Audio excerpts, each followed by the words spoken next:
Welcome friends, DA এবং বেতন commission নিয়ে গুরুত্বপূর্ণ আপডেট রয়েছে, অবশ্যই দেখে রাখবেন, ভিডিওটি শেয়ার করবেন, চ্যানেলগুলো সাবস্ক্রাইব করবেন।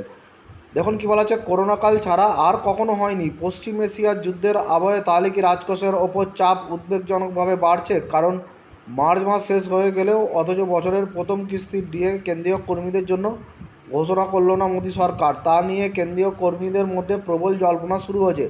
তাহলে কি যুদ্ধের কারণে আপাতত ফ্রিজ? দুই কিস্তির ডিএ কয়েক মাস পর একসঙ্গে দেওয়া হবে? কারণ সাধারণ নিয়ম হলো সেপ্টেম্বর অথবা অক্টোবর মাসে ঘোষিত হয় জুলাই থেকে ডিসেম্বর মাসের অর্ধবার্ষিক ডিএ, আর জানুয়ারি থেকে জুন এই অর্ধবার্ষিক সময়কালের জন্য ডিএ ঘোষিত হয় মার্চ মাসে।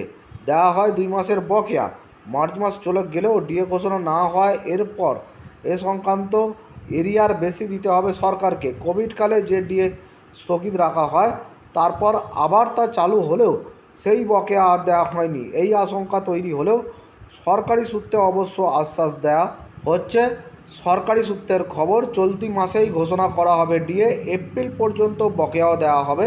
প্রসঙ্গত 2026 সালের প্রথম কিস্তির ডিএ সম্ভবত হবে 2%, 58 থেকে বেড়ে 60% হবে কেন্দ্রীয় কর্মীদের ডিএ। পাশাপাশি কাজ চলছে পে কমিশনের। কর্মী সংগঠনগুলির মধ্যে প্রবল জল্পনা যে অষ্টম বেতন কমিশনের সুপারিশ অনুযায়ী বেতন 34% বাড়তে পারে।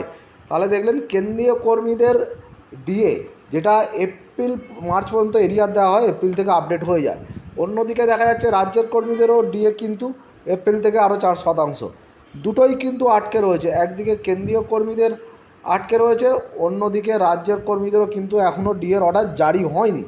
তাই দুই কর্মী মহলেই কিন্তু চলছে জল্পনা। এবারে দেখা যাক যে যেটা বলছে কেন্দ্রীয় সরকার নাকি এই মাসেই ঘোষণা করবে, এবং বেতন কমিশনও নাকি সুপারিশে 34% বাড়তে পারে এরকম বলা হচ্ছে। তবে এগুলো কোনোটাই কনফার্ম খবর নয়। যখনই সামনে আসবে ঘোষণা হবে সেটাই হবে কনফার্ম খবর। তবে দুই কর্মচারীদের ডিএই কিন্তু আটকে রয়েছে। ধন্যবাদ।